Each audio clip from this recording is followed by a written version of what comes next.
This is CTV News with Nafisa Kareem. Images and videos were taken in retail spaces, public spaces, including parks, beaches, near private settings. Tonight, hundreds of victims. A Saanich man pleads guilty in one of the largest voyeurism cases in Canada. The staggering number of women captured in photos and video without their knowledge. Broke down every dish, and we really looked at each one, and we asked ourselves, are these the best ingredients for the dish? Menu crunch. Rising food costs force tough calls for Vancouver Island restaurants. Plus, Adam finds out the story behind a house in soup covered with sparkles. Later on the Sawatsky sign-off. Good evening and thank you for joining us. A Saanich man has pleaded guilty to what Saanich police say may be the largest, most prolific case of voyeurism ever prosecuted in Canada. Investigators say more than 600 individual women and girls were captured in photos and video over 6 years in the capital region and posted online, many of them having no idea they were being exploited. Today, the perpetrator was sentenced for offenses that include voyeurism and making child pornography. We bring in CTV's Kate Hutchinson with more.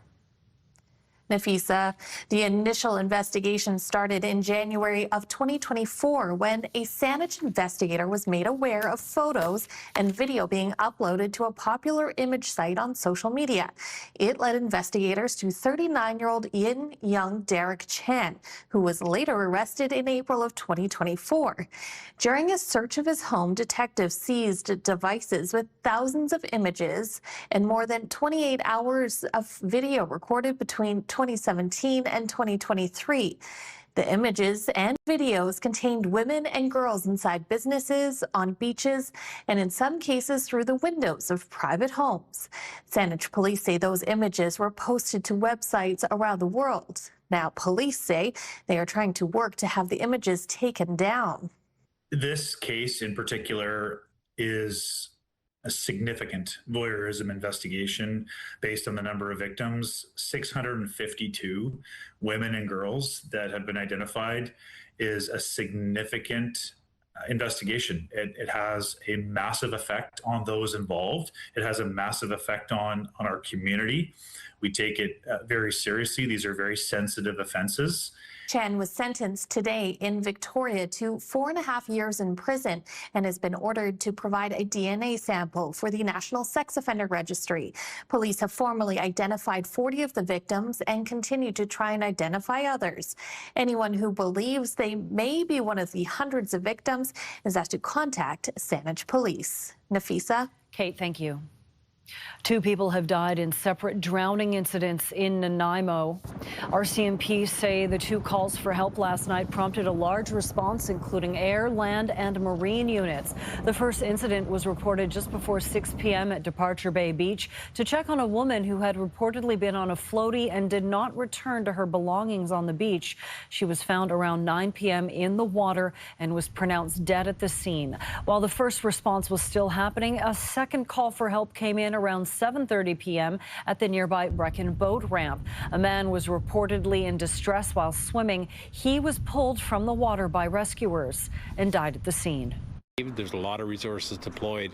CFB Comox with a helicopter fixed wing. We had SAR, Harbor Patrol, BCHS, fire. We're all on scene. We're totally unrelated, but needless to say, a lot of resources, a lot of public attention. Nanaimo RCMP say help is available for witnesses through victim services. It's a confidential service for those affected by traumatic events. Rising food costs are forcing tough choices in restaurant kitchens up and down Vancouver Island.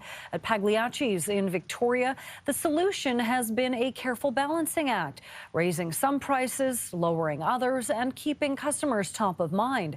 CTV's Brendan Strain reports. There's always something that happens in the restaurant business. It's never dull. Pagliacci's has been at the core of Victoria's robust restaurant scene for 47 years. Lemon juice. With the cost of food continuing to creep up month over month, Solomon Siegel says the time has come to make some changes to his menu. It's a dance, and we have to be very careful about it. He didn't want to alienate his loyal customer base by raising prices across the board. Nor was he willing to sacrifice on quality or portion size. So he sat down with his staff. Broke down every dish, and we really looked at each one, and we asked ourselves, are these the best ingredients for the dish? The dish, 20,000 leagues under the sea, is an example. They replaced halibut with a local whitefish, keeping its price steady. So we did a rockfish and also cod, and I find those add so much more flavor to the dish. After crunching the numbers, roughly 20 menu items actually had their prices reduced. Then there were 10 other dishes, like the shell game. The quality is sashimi grade Hokkaido scallops. The decision was made to stick with the large, flavorful scallop, as a replacement was only sacrificing the quality of the final product. So that's an area where we had to give quite a hefty increase. I think that there was like a $10 increase to that pasta. I wanted to communicate that to everybody, so I wrote a letter to put in the menu, explaining to his guests why some prices have changed, resulting in either an increase or a decrease. I got a huge amount of responses that were people just deeply appreciating that. According to the Not-for-Profit Industry Association, BC Food and Beverage, the industry contributes $14 billion annually to the provincial economy and employs more than 37,000 people. We're a slave to the market as much as anybody. Under rising cost pressures, the industry as a whole is under immense pressure for its survival. In order to adapt and keep one of Victoria's longest-running restaurants open, Solomon has chosen to take a hard look at his menu with some price changes, while offering his loyal customer base full disclosure in the process. Brendan Strain, CTV News, Victoria. A renewed push to clean up so-called ghost gear from Canada's waters is underway by the federal government. Fisheries and Oceans Canada is launching a call for proposals to help clean up abandoned, lost and discarded fishing gear, which is known as ghost gear and threatens the health of marine life. Just last summer, it took crews several hours to untangle a humpback from fishing gear off the north coast of Vancouver Island. The announcement is being welcomed by groups working to keep oceans clean. We were, disheartened to see that the funding had been ceased in 2024 after the initial phase 1 of the Ghost Gear action plan. But yeah, the work always continues until we have upstream solutions. We continue to need to fund these large cleanup efforts. The federal government plans to spend $15 million over the next 3 years to prevent, locate, retrieve, and safely dispose of the ghost gear. Some local dads are getting a crash course in hairdos, and it's all for a good cause. It's called Pints and Ponytails, and as CTV's Anna McMillan shows us, not only is it helping dads bond with their daughters, but also with each other. I believe I'm doing a braid. On a scale of 1 to 10, Sean McNeil's hairstyling skills fall a little flat. Like a 1 or a 2? That's a problem. Already getting confused. Because his 6-year-old daughter wants to try some new looks. Something like this. On Saturday, Sean and other dads are getting a crash course in hairstyling from the pros at La Boutique Salon in Sydney. I can understand how intimidating something that you don't know how to do is.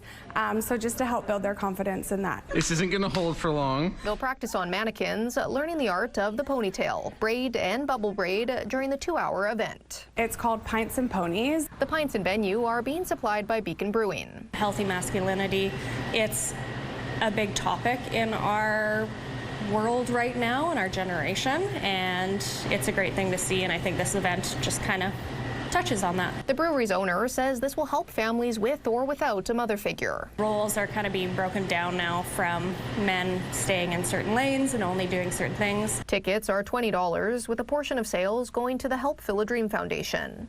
It helps local kids living with chronic and life-threatening illnesses. They do an incredible job at supporting those families and helping dreams come true for the children. Sean says he's looking forward to having a new way to connect with his daughter. What would you rate that out of 10? Yeah, you know. He just needs a little more practice. Anna McMillan, CTV News, Sydney. It's Thursday, so that means we see what our colleagues over at 107.3 Virgin Radio are up to. And tonight, Bailey and Johnny check out a hip new spot in downtown Victoria.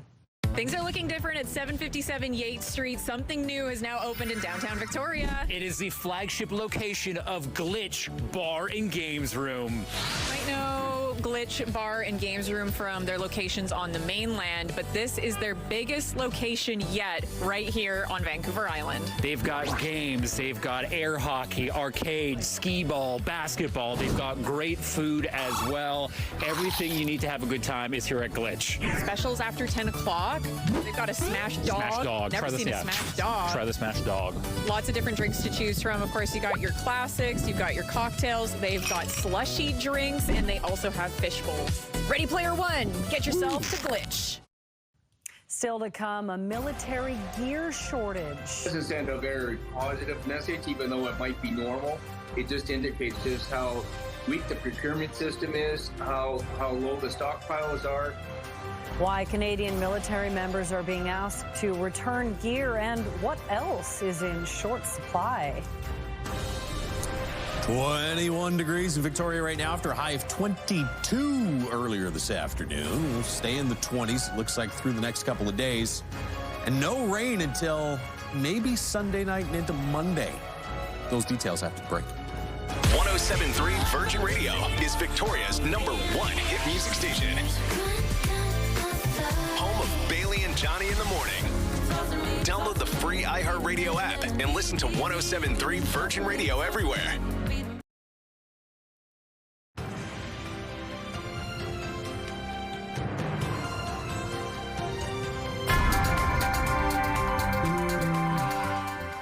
Well, Josh, you said it before the break, no rain for a while. Yeah, there's a system that'll come in Sunday night into Monday that's not going to bring Victoria as much rain as other parts of the island, but that would be our next best shot at seeing some precipitation in Victoria. 25 degrees in Port Alberni today, 21 in Victoria right now. Got to 22 for a daytime high earlier, so well above average. Comox at 22 as well.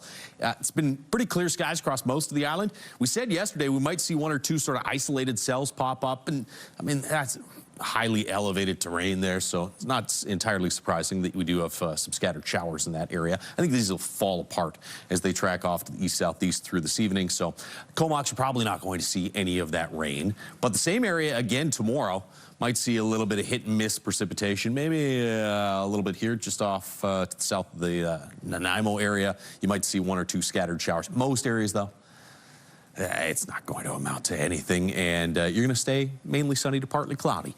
Breezy in the north, maybe some drizzle in the morning, but otherwise just partly cloudy skies. 15 for a daytime high. 14 Saturday. There's your rain. In the north, it'll roll in a little bit earlier. So through the day Sunday and then into Monday morning looks wet. Temperatures cooler as well to go along with those showers. 12 and 13 for Sunday, Monday. Mid-20s again for inland areas. Mainly sunny skies tomorrow and Saturday. Then a chance of some rain Sunday, Monday. That is a typo. We don't really get that specific. That would be a 60% chance for both Sunday and Monday, with temperatures going from the mid-20s to the mid-teens to close the weekend and into early next week. 18 and 17 out on the west coast, partly cloudy skies for tomorrow and Saturday. Then a chance of some rain Sunday and Monday, with temperatures dropping back to about 13 for daytime highs. 22 mainly sunny skies in Comox tomorrow. You see a bit of cloud cover Saturday afternoon. Still nice and warm to start the weekend, 20. And then mostly cloudy for Sunday. Cooler as well, back into the mid-teens. And a chance of some showers or some periods of steadier rain Sunday night and through the day Monday. From Comox back through inland areas and up to the north, there could be anywhere between 10 and maybe as much as 30 millimeters of rain. So this would be a little on the steadier side. 24 and sunshine in Nanaimo for tomorrow. 21 and mainly sunny on Saturday. Average daytime high is 17. So above average today and for the next couple of days. Back closer to average for Sunday, Monday, with the chance of some showers or periods of rain starting late Sunday and carrying through the day Monday. And in Victoria, it's a Sunday night, Monday chance for some showers, but dry for tomorrow and Saturday. Wind not bad tomorrow. Juan de Fuca, you're probably looking at some stronger wind, but in Victoria, 15 to 20, mainly sunny skies, high of 22, and then 21, breezier on Saturday with gusts to about 40, maybe 50 kilometers per hour. So a warm but breezy start to the weekend, and then some showers to close the weekend. Nafisa. All right, not too shabby. Thank you, Josh. The Site C Dam in northern BC has been formally renamed the John Horgan Dam and Generating Station. Current and former MLAs, along with the Horgan family and First Nations, joined Premier David Eby on the steps of the legislature this morning to make the naming official. The province says John Horgan's leadership and decision to complete the $16 billion project were key to securing the province's long-term clean energy supply. The Site C Dam will be renamed the John Horgan Dam and Generating Station.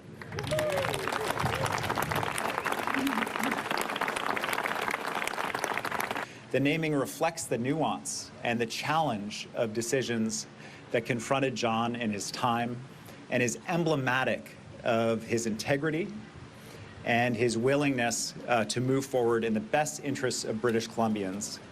The reservoir will be called Dreamer Lake, a name chosen in collaboration with Treaty 8 First Nations to reflect their cultural and historical connections to the land.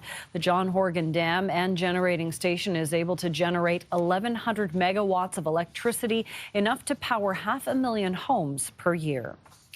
Canada's military is chronically short on gear, so much so that it is now asking personnel in the Ottawa region to return some of it. Items like tactical vests are being handed in by members who are not part of a deployable unit. CTV's Annie Bergeron-Oliver now with more on what else is in short supply. Thousands of troops in the Ottawa area are being asked to hand in some of their field gear to help compensate for what the Defense Department is calling critical equipment shortages. It doesn't send a very positive message, even though it might be normal. It just indicates just how weak the procurement system is, how low the stockpiles are, and just how much demand there is on operations right now. About 10,000 troops received an email last week requesting they return rucksacks, patrol packs, tactical vests, and fragmentation vests. The Defense Department says the equipment will be reissued to deployable units. Personnel in non-deployable units do not require this equipment for their day-to-day duties. This, in conjunction with several other initiatives, will also help address potential shortfalls of items, particularly of highly demanded sizes. It's a reflection of the mindset we've lived through several generations at National Defense, which is without enough to go around, you get by with as much as you can get away with. Ottawa has promised to scale up military recruitment and add tens of billions to the defense budget. But experts say changing that scarcity mindset and modernizing procurement policies will take time. Those quite literally growing pains of an organization that for decades has not been used to grow and has policies in place that are, as we can see, not well adapted in terms of scale, scope, and complexity to the ask that the government has of the Canadian Armed Forces. The department says these kinds of requests are issued periodically and that the gear could go to Latvia to new recruits or be used for training. Annie Bergeron-Oliver, CTV News, Ottawa. Coming up, the Sparkle House. Adam finds out the story behind a house covered in countless mini mirrors. Next on the Sawatsky Sign-Off.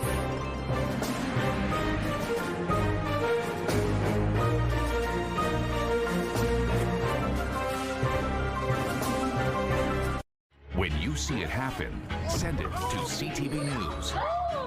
Text 10400 from your screen to ours. Text 10400.